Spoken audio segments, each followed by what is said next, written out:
The man's face was sprayed with concentrated sulfuric acid. It left him severely burned and blind in one eye. The attacker, Rebecca, was charged with aggravated assault. However, Rebecca did it because Peter had intentionally infected her with HIV. The prosecutor approached Rebecca, hoping she would accept a plea deal. If she did, she would face only 6 months of probation. But Rebecca refused. She was determined to take the case to trial and expose Peter's crimes to the public, even if it meant risking up to 25 years in prison. That bastard will spend the rest of his life thinking about me and all those other women he infected. Do not let your hate lead you to make this wrong decision.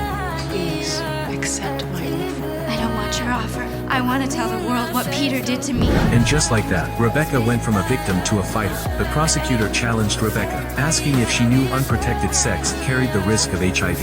Yes, but Then why did you choose to have sex with Mr. Butler without using a condom? I wouldn't have if I'd known he was positive. Did you ask if he was positive or had any other disease? No. The prosecutor then showed a photo, an HIV prevention poster less than 100 meters from Rebecca's apartment. On top of that, there were ads on the bus she took to work every day, and even at the bus stops along her route. Based on this, the prosecutor argued, those warnings existed before she ever met Peter, so Rebecca had to share responsibility for her infection. Just when everyone thought Rebecca was going to lose the case, Peter's grandfather made a shocking decision. He chose to testify against his own grandson. In fact, the person who first exposed Peter's crimes to the media and helped police was his grandfather. Peter completely broke down. He couldn't understand why his grandfather would betray him. They're gonna throw me in jail! It's all my fault.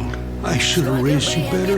That's when his grandfather finally revealed a secret he had buried for decades. Peter's mother once gave birth to him out of wedlock and raised him on her own. When Peter was 3, she remarried, but her new husband was violent and frequently abused both her and young Peter. One day, during an argument, she accidentally killed the man while trying to protect Peter.